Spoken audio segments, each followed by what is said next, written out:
মানুষ তো অনেক কথা বলে, মানুষ তো অনেক কথা বলবে, কিন্তু আমার নিজস্ব একটা দিমাগ আছে, আমার নিজস্ব একটা বিবেক আছে। আমার বিবেক যদি আমার বিবেক দিয়ে যদি আমি একবার ভাবি, তাহলে আমি বুঝবো আমি যে ধর্মের ভিতরে আছি, আমি যে দ্বীনের ভিতরে আছি, আমি যে শরীয়তের ভিতরে আছি, এটা হক নাকি না হক, এটা আমার থেকে বেশি আর কেউ বুঝবে না।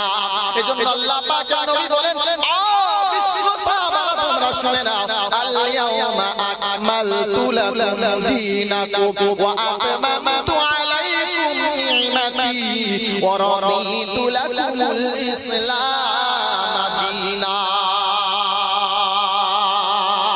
আমি নবী শরীয়তটাকে তোমাদের কাছে সম্পূর্ণ করে দিলাম।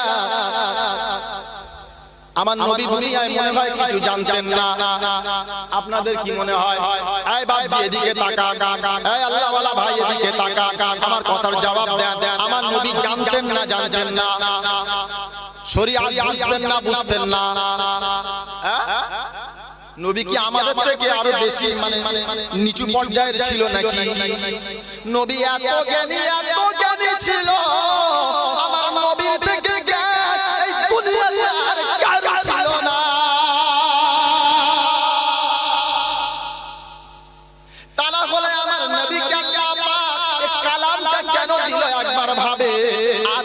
দিল না, শীষকে দিল না, নূহকে দিল না, ইব্রাহিমকে দিল না, ইসমাঈলকে দিল না, মুসাকে দিল না, ঈসাকে দিল না, আর দিল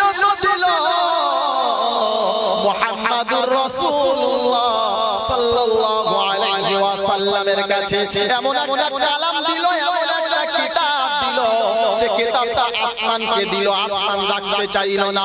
জমিন বলল রব্বানা সম্ভব নয়, পাহাড় বলল